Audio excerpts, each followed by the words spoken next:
flying, but my own kind of tone. And it's been a learning process, but someone that taught me a lot is actually the Miz. It's just he gave me a lot of confidence when I got the opportunity to go on Miz TV. I think it was before one of the pay-per-views a couple of months ago, and for me, he was like one of the best ever at talking on the mic, and getting to be in the ring with him, getting feedback from him afterwards. He gave me a lot of confidence in myself to kind of say that you're not that bad at this. You're fine. Just go out there and be you. Be the person that you are backstage. Don't be so worried about like trying to get these words out or trying to say something that somebody wants you to say. Just go out there and be you. And I've really tried to adapt that.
gorilla through the curtain backstage, make sure everyone's happy with it. If they're happy with it, I'm happy with it. If there's something that they tell me I need to work on, I'll go and work on it. But, I'm not going to go and dwell on the match, sit back and watch it and, go, oh, that was cool, or that stuff. The match is done. You can't change it. You can't fix it. You just got to, learn from your mistakes, improve on, what you are doing right, and kind of push forward. And, I've had a lot of matches. I've had like 4 matches a week, so, I don't really kind of think about it too much. I just make sure that I'm going to be able to wrestle tomorrow. And honestly, I feel like the match I had with Roman, the more recent match on Raw, was one of the good ones. I felt like with Jason Jordan, we had a good little match. Felt like the match at No Mercy with Bray was, I feel like I'm starting to find my groove right now. And it took me a while. I felt like I just got called up those first 3 weeks. I was, I wasn't settled in the ring. I wasn't confident as I should have been. And I think having gone through the process of like injury and discovery and all that stuff that I went through, and kind of coming back, still not 100% sure on my shoulder, the first couple of weeks back, but with a little defeat, and so kind of finding my feet after being out for 7 months. So I feel right around about SummerSlam, I'll start to hit my stride again, and really feel like my best work is yet to come. Well, taking kind of pulling back to the wrestling world at large, one thing that everybody knows that you're largely largely responsible for is the Bullet Club over in New Japan. They're reaching new heights. It seems like week by week or month by month anyway. Do you still pay attention to New Japan, to the Bullet Club in particular, and what's your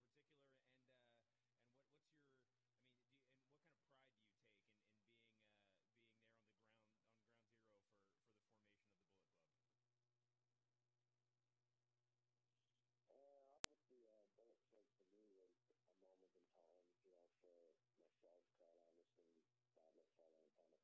something that was very real to us then. But, that was 2013, and this is like 2017, so like, for me, that's the past. Obviously, I'm very happy for the success of the boys that they're having right now. They are taking it to new levels, and credit to them. But I can honestly say that since the day I walked out of New Japan and signed with WWE, that I've not watched one New Japan match. And that's not, a knock on anyone.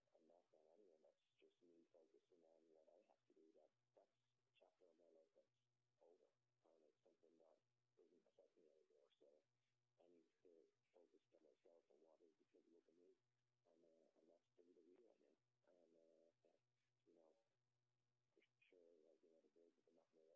like, the boys have been knocking it out the park, but it's a very different product, and for me to focus on that would kind of subtract from what I'm doing here. So I'm very much focused on myself and what I'm doing right now,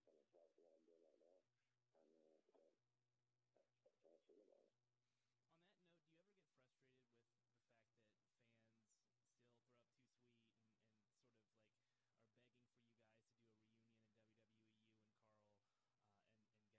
WWE, you and Carl and Gallows doing something similar, a recreation of it in WWE, or do you like it?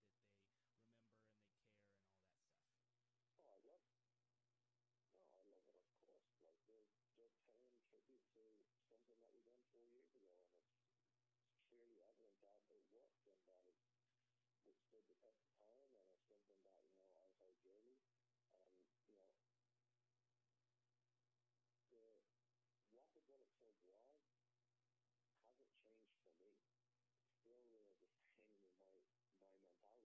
It's still the same in my mentality. It's just the Bullet Club has changed, but like the attitude that I had when I started the Bullet Club is the same attitude that I have now. Like, maybe just the Bullet Club has changed and it's gone off in a different direction. But what I had there, I still have now. I still have that with Carl and Luke. We still travel together. We still see each other every day. Nothing has changed except for like the on-screen reenactments of it. Bullet Club existed long before it existed on New Japan TV. It was something that myself and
to it now. We're on the verge of qualifying for it.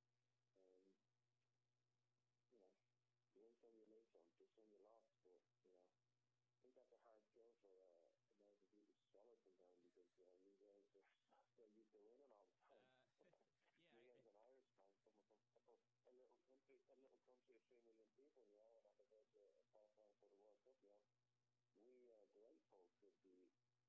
and on the verge of qualifying for the World Cup, you know, we grateful to be almost qualified, whereas, like, you know, you got to look at the bright side as opposed to the negative side.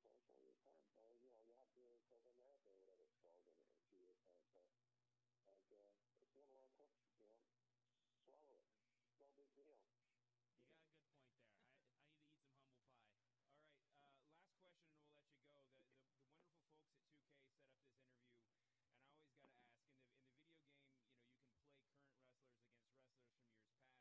The wonderful folks at 2K set up this interview, and I always got to ask, in the video game, you know, you can play current wrestlers against wrestlers from years past. Who if you had to pick one or two of any wrestler from your childhood or even from the present day, who's your dream match with? So I always say is that I'm not very good at video games, especially fighting video games, but I always pick the Big Show because it's the strongest punch, and I just mash the buttons and hoping that I'm going to land a couple big punches, and that normally, you know, gets me a win. So that's my go-to guy. But, you know, on pre-order, you can get 2 versions of Kurt Angle, and like the ECW version of Kurt Angle, like, you know, it's just so cool that I think I'd definitely like to try out that character and maybe challenge the Demon King against the ECW version of Kurt Angle. Well, that's an amazing match to imagine, man. Thank you so much for stopping by the Masked Man Show. We really appreciate your time. Yeah, thanks, Blake. Good luck to you in the future, man. We'll be watching. Thank you. Bye-bye.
but it's still a terrifying bump because it's first of all you got to hit it just right. Obviously, there's not a lot of room for error even on a gimmicked announce table.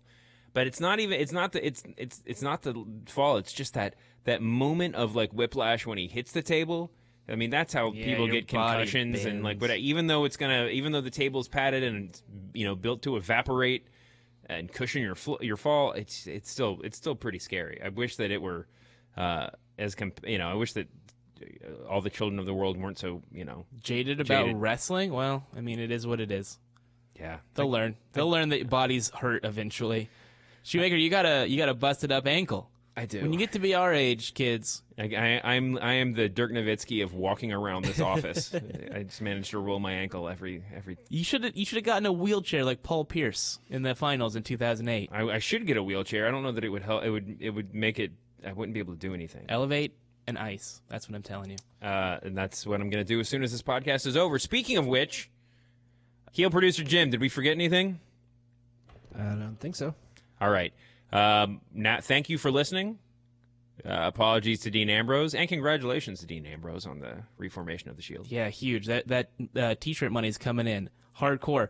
But we've got the interview. And stick around, because right now, me and Dave are talking to the one, the only Finn Balor. All right, cool. And do you want to just do a goodbye for after the interview, or sure, I can just wrap let's it do after that, just in case? Yeah, let's do it. Oh, actually, you know what? You got to do something right now. Say before we get to the interview, let's take a quick break. I'll put the ad in. Okay. But before we get to the interview, I'll start. Before we get to the interview, let's take a quick break. Great. And then something for after the interview if you want. Thanks to Finn Balor. Thanks to WWE 2K for setting everything up. And thank you, Dave Schilling, for being my partner in crime. You're always welcome, my friend. Apologies to Dean Ambrose. We'll see you back here next week, humanoids. Cool. Should have told him to change the finisher. I just saw that email. Sorry about that. Would you have said it? No. Good. Perfect. What are you going to do? You have a what? I'm shooting my web series. Nice. I gotta get the fuck out of here. I'm gonna go smoke and then. That's a good one. I wish we could have heard Finn Balor's voice. That would have been nice. I don't understand what the hell. Oh, you wanted us to ask this question? Yeah. If the sound on the Finn is on the Finn interview is bad, just have one of the interns just like speak, just like do his lines for him. If they can understand it. Like, all my grandparents are from Ireland, and they all have that accent. The audience. Some I could kind of hear it, but then it was like other times I'm like, God, what is this guy saying? Yeah. Well. Because the connection wasn't great, and then he's like, And every time he would pause, I was just like, it's over. But then he would do like a 30-second pause in the middle of answering a question. Yeah, he's not a talker. That much is clear. We should publicize it next week when we have an exclusive interview with the Demon King, and it's just silence. Oh yeah, no mumbling. All right, man. oh yeah, you should have said that one on one of those long awkward pauses. Did you just turn to the Demon King? I didn't. I was no. It's so hard to do. So complicated. I like that you told the story that he wasn't allowed to talk. It's funny that they're that I'm gonna stick my head here real quick. Okay, see you later.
jokes, kissing babies.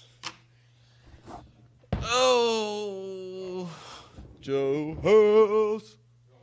Oh, I got one.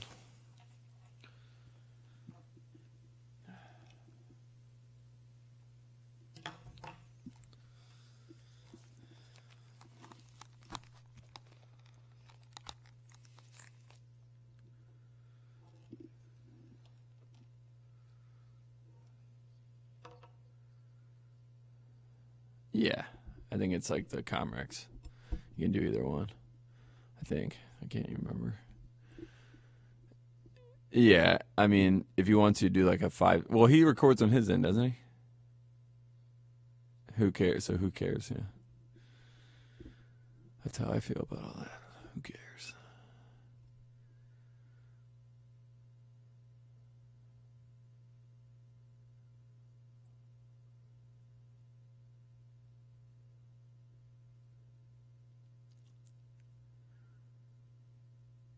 Is Von Miller vegan? Did he say he was vegan? Fuck yeah. Fuck yeah. Good for him. That's what I like to hear. Fuck yeah, dude. Texas A&M is agriculture, man. That's one of my things, that like an agriculture school, they're the best tailgating schools. That's a good point. It definitely checks out. I'm just going to give the worst tailgating schools that I know of. Yeah, I'm just going to be like, it's basically every private school.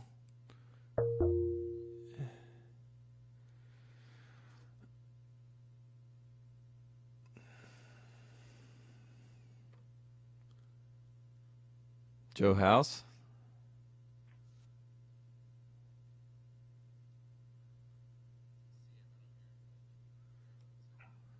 I just haven't said anything yet. That's why. I'm here. I'm getting my the mic. I gotta get it so that my mic feels nice on. Joe House. You young boys don't know that one, do you? Which one is that? I didn't even hear what you said. Feels nice. Check 2. You don't know the mic feels nice? What is that? KSR1 or something? It's in that vein. That's a good call. I appreciate it. Hey, House, I got a little bit of knowledge sometimes. Only once in a while. You've always had a little bit of that old. Oh, I hear him. He said he's getting his mic. Kyle, Tate, you sound good. Yeah. How do I sound?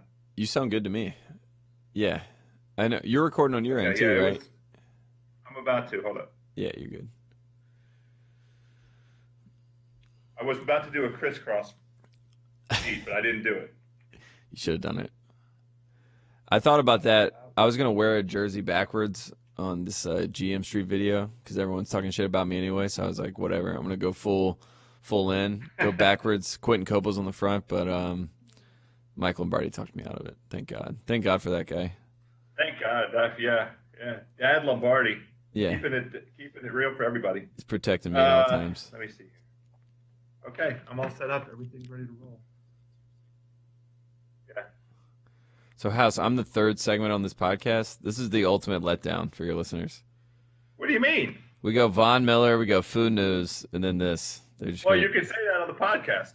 I'm going to make you introduce yourself. I'm going to talk about what I know about your background. I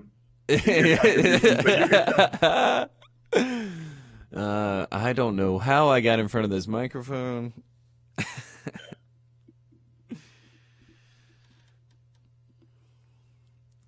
I bet John Wall MVP, by the way. I just want you to know that. You bet it. Yes. 100, a Benny on 33-1 John Wall MVP odds. Jesus. I'm rooting for you. I hope you win, but I just don't see it. Third team to first team would be a major accomplishment. All he's done ever in his whole career is third-team All-NBA. All you got to do is, first of all, he's going to lead the NBA in steals, I believe. I hope so. He's always right there, so that's reasonable. Yeah, it's Steph and him are always right there, and he can take it to the next step. He averages like 2.73, and then he averages like 27, 28. He has like a Bradley Beal goes out for 3-4 weeks, and he just completely takes over, and they still win games. I want it. Ready. I'm ready. House is ready.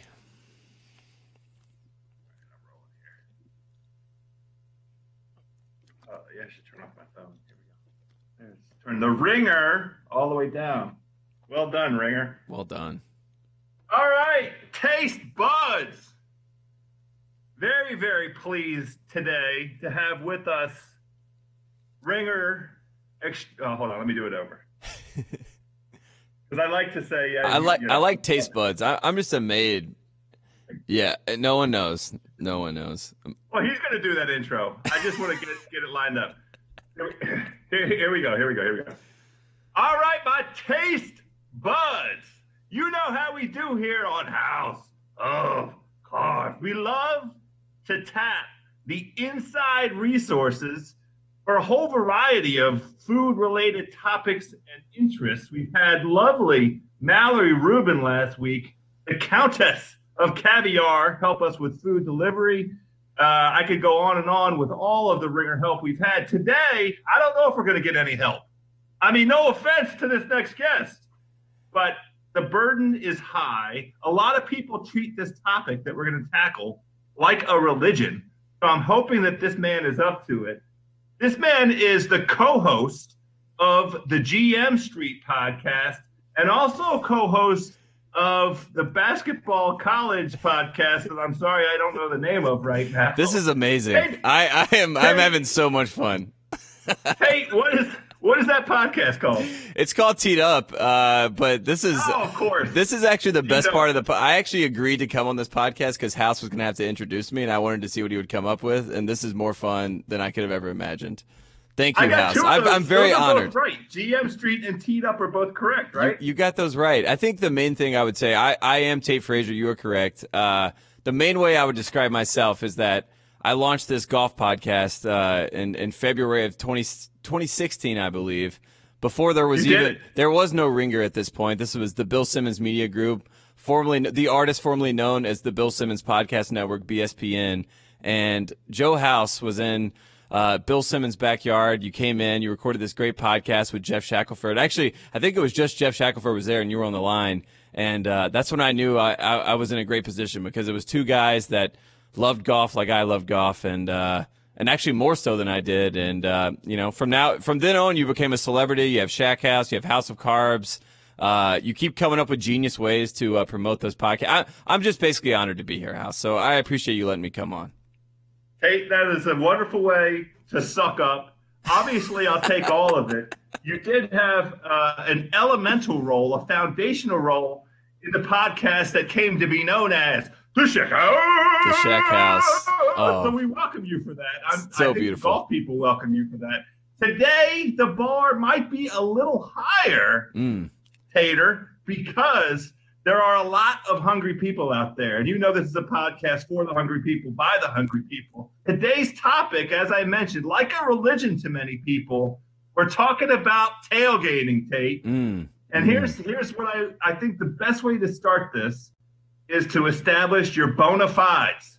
Let's go through your tailgating resume. I think in the first place, it's important to distinguish whether you're a college tailgater, a pro football tailgater, or are you across the board. Let's go ahead and lay out some credentials. Yeah, so let's lay the credentials out. And I will say, you had to go far in the bullpen at the Ringer to find me for tailgating. So I think that says something to Bill Simmons. He needs to reach into the South Pool and pull some people out. But tailgating, quite a similar to football, is a religion, especially in the South. And I'm from North Carolina.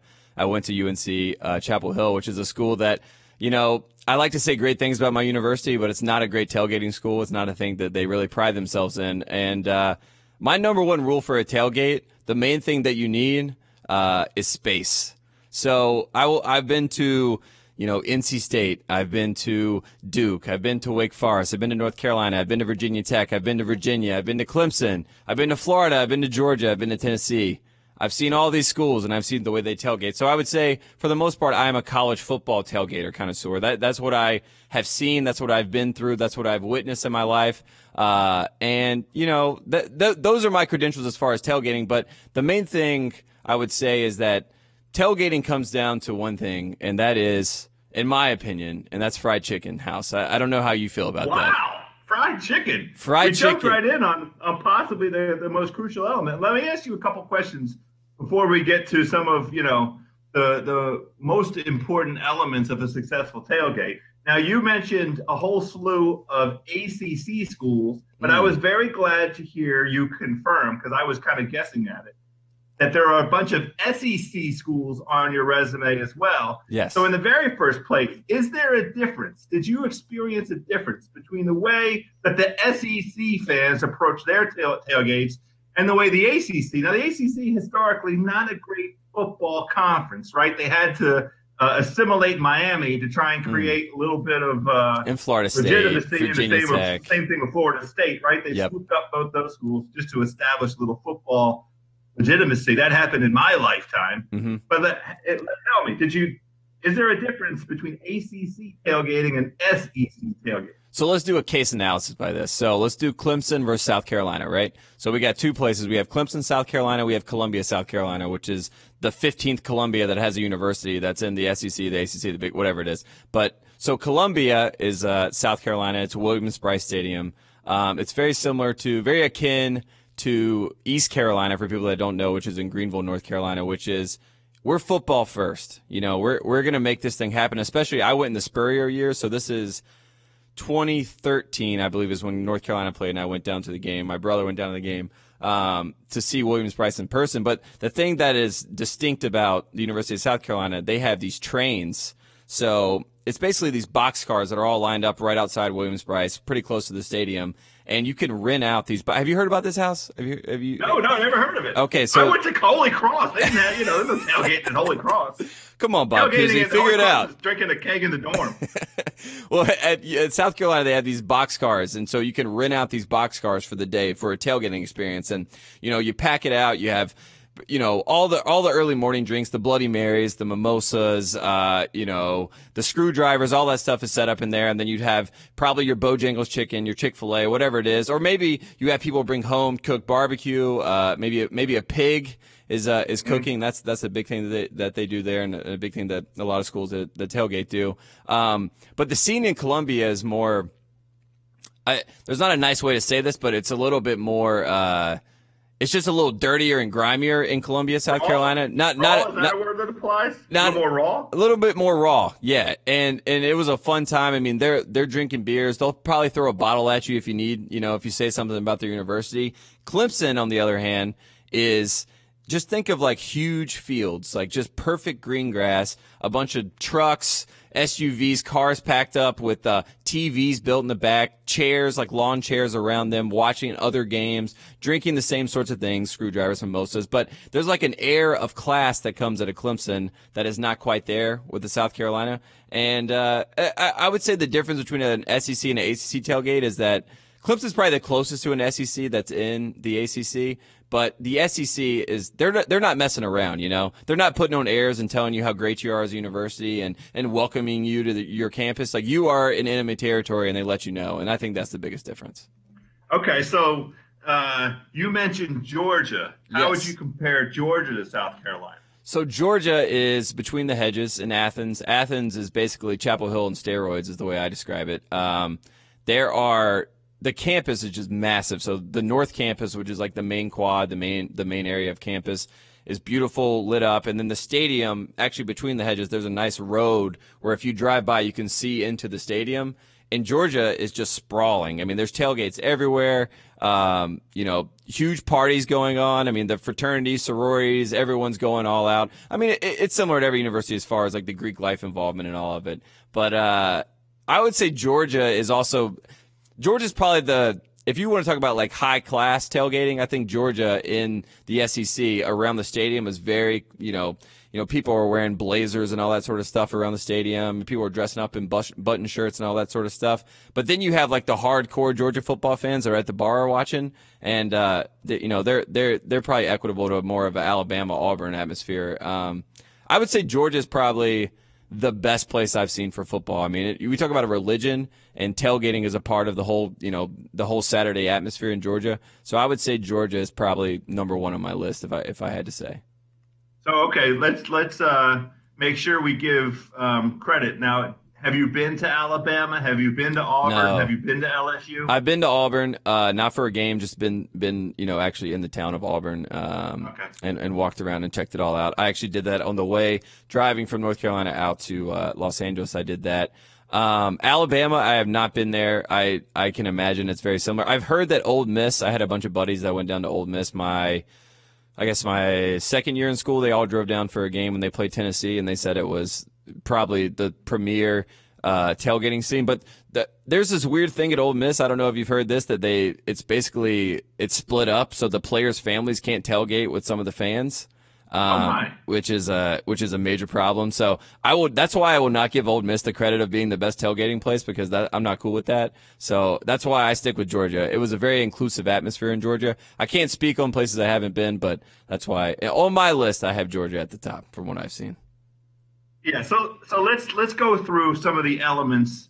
Now you touched on quite a bit of this as you were describing your experiences as we were establishing the credentials here. I'm trying to prove that I've seen some things, House. Say again? I'm trying to prove I've seen some things. I want to live up to the House of Carb standards here. The hungry people want to know that when they're listening, that they're getting the straight scoop, as it was, Brother Frazier. So here's and one of the things that I have observed, from afar as a Yankee, is that down south, it looks like to me, the tailgate serves as a vital social function. Of course. Which helps explain why you have folks that get dressed up. It helps explain all of the time and energy that goes into it. It's an opportunity to reconnect with your friends. It has and then as you become an alumni, you're getting back together with your crew, and it's a very open table kind of experience. People come and go, so there's a mix of young and old. So that vital social function informs it. Now, I think that means, in terms of infrastructure, I'm very curious about what you described at South Carolina with the boxcars. That sounds incredible, but it sounds like for most folks, they need a few things in terms of infrastructure. You got to have a vehicle that's big enough to transport the stuff that you need to set up camp. Yes. And we're really talking about setting up camp, right? Yes. Because the crucial elements are what? You need some kind of a tent. Mm-hmm.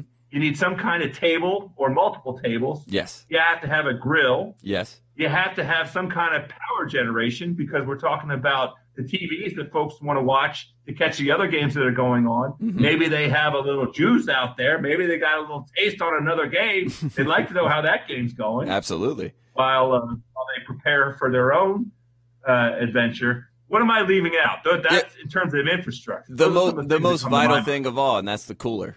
The cooler is its own status symbol. You can see. I know they've sort of blown up now, but the Yeti, like the fishing coolers, a lot of that is around. It's like I keep my beers as cold as possible. The deadly sin is going into other people's coolers without being officially welcomed into the tailgate. Just scragglers coming up and starting to grab things and walk away.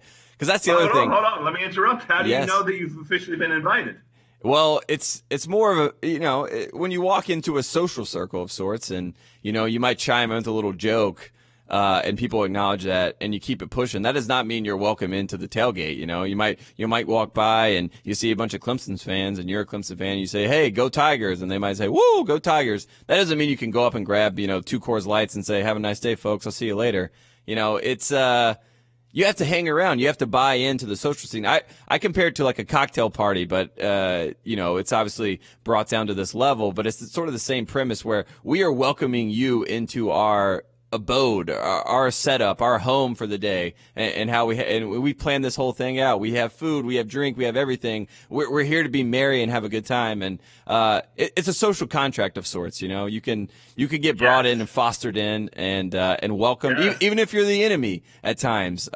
Maybe have a chicken leg, share it with the enemy. Let's hear what they're saying, how their quarterback is doing for the day, and then you can have a nice Coors Light or a Miller Lite, or probably a Miller Lite because they could be sponsoring this podcast for all I know. But all that is to say is that it's sort of a trust that's built in the system, and everyone that's out tailgating together. If you buy into it and you're a good tailgater and you're a good fan and you're really just a good person, then you can make the most of it and you can bounce around.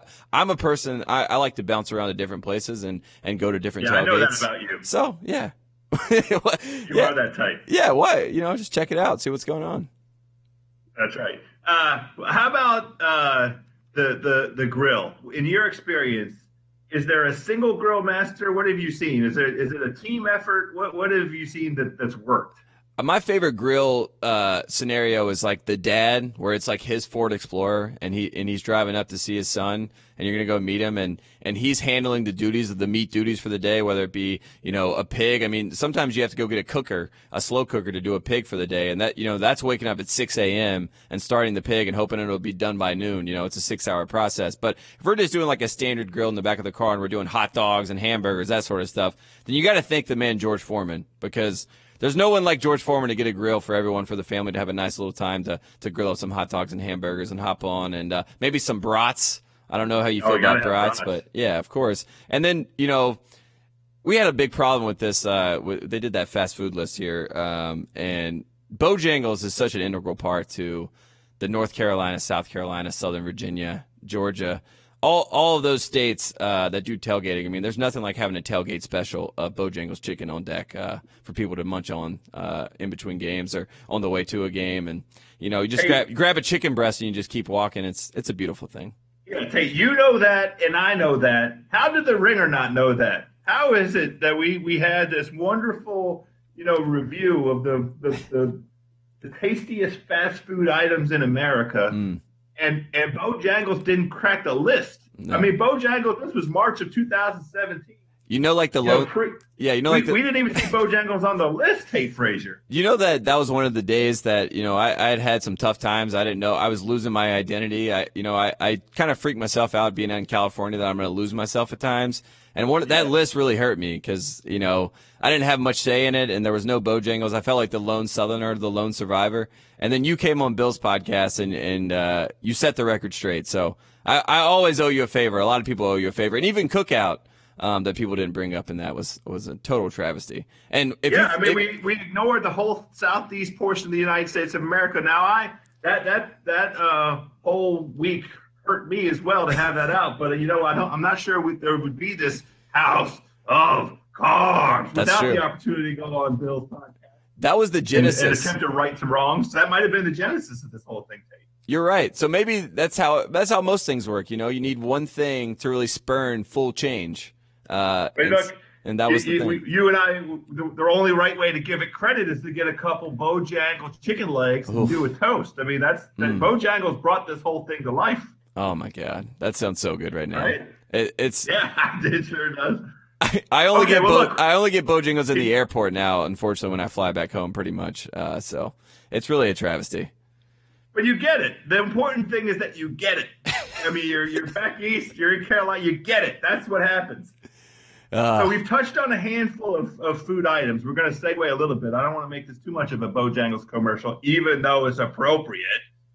So we know that Bojangles is a crucial food item, and you identified early on in our chat today that fried chicken is a crucial element. You find a lot of folks bringing pre-made fried chicken. Do you see anybody there with a fryer actually frying up some bird at any of the tailgates you attended? So North Carolina State, which is in Raleigh, North Carolina, the cool thing that they do with their tailgates, they have the North Carolina State Fairgrounds, which is right by Carter Finley Stadium, their stadium. So yes, they have this huge sprawling space that is where, obviously the NC State Fair is, which is, they fry a lot of stuff there, donuts, hamburgers, whatever you can think of, Snickers, it'll be fried at the North Carolina State Fair. And before NC State games, I mean, you'll see a lot of people out there frying chicken frying whatever they can fry. Honestly, who knows? It could be squirrel. It could be I don't even know. People go coon hunting. no. I don't know what they do over coming there. At you.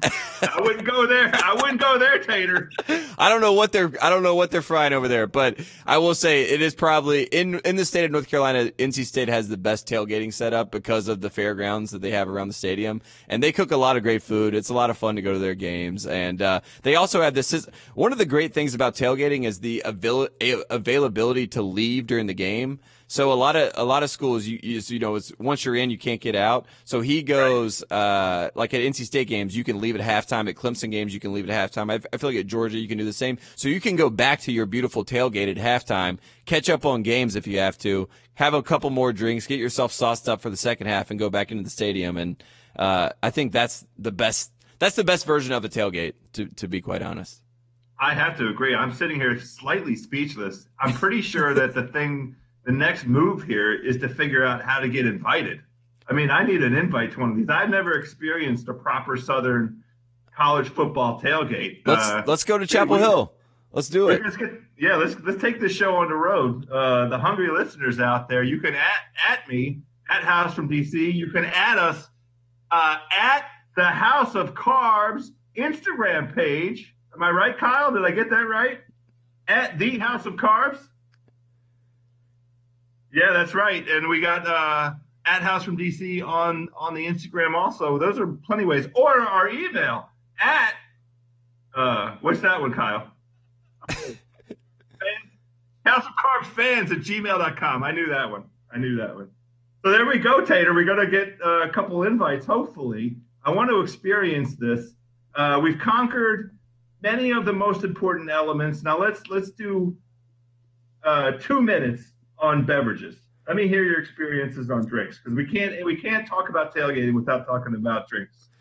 It's so basically most places are your usual beer and wine. North Carolina, the joke about North Carolina fans are the wine and cheese crowd is what they call us. So people have a lot of wine and cheese, and it's more fancy and whatever. But for the most part, for me, I like to start out with, first of all, if it's Saturday morning and most Carolina games are at noon, I'll go to Chick-fil-A. I would drive to Chick-fil-A, and I go get a nice chicken biscuit, come home with a sweet tea, drink that before, get ready, get my stomach right, get something in the system before I go drink all day. Yes. I'd go and have a nice, mimosa, screwdriver, whatever it takes would be the first one to set things off. And then 20, 30 minutes in, music starts kicking in, people start coming over, you start throwing the football a little bit, start getting your juices flowing, you start watching some of the early games. You obviously watch College Game Day. Not so much anymore, I don't, but this, 5-6 years ago, it was great. Herb Street, Desmond, get the whole Lee Corso saying all this crazy stuff, putting on the mascot helmet, you get fired up, and then, you make the move. You make a conscious decision, and I will say that it's a conscious decision to decide if I'm going to go to the liquor bar, which is usually available, and you can do mixed drinks, whatever it takes, or you're going to go beer for the day. And you have to stay strong in that course because, it can get a little dicey if you don't. So basically you have to decide what kind of day you want to have. And for the most part, unfortunately for myself at times, I would go to the liquor bar and I would do a little Maker's Mark and a little ginger ale, and I would keep my day rolling. And with that sun hits you and you have a nice little refreshing ginger ale with a hint of Maker's Mark, just a hint, Mom, just a hint. And, it makes for a beautiful scene and a beautiful day of tailgating, to be quite honest. Yeah, I agree. That sounds like a wonderful tailgating drink. We asked for the thirsty people out there to hit us with their suggestions for tailgating drinks at all those addresses that I couldn't remember. And we'll put out there. Again, Tate Frazier, thank you for joining us. Look, to me, you're just Tate Frazier, the super producer, podcast star, up-and-comer at The Ringer. I don't know about this Tate the Snake stuff, so I'll leave that alone. I'll let you sort that out with the other folks at The Ringer. Thanks for joining us on the House of Carbs, my friend. Hey, I had a great time, House. I hope that I imparted some sort of wisdom. I probably didn't, but I had a great time talking to you. All right. That does it, my friends. Fuck it. Hey, Kyle, edit that. Okay. All right, Tate. Thanks, buddy. Get over there to Simmons. I'm sure he's got a podcast he's ready to record. Of course. Bob Costas, the 65-year-old wonderkind. Wow. Bob Costas. That's a big deal. Yeah, it'll be fun. Thanks, House. This was awesome, man. I appreciate it. All right. Thanks, Tater.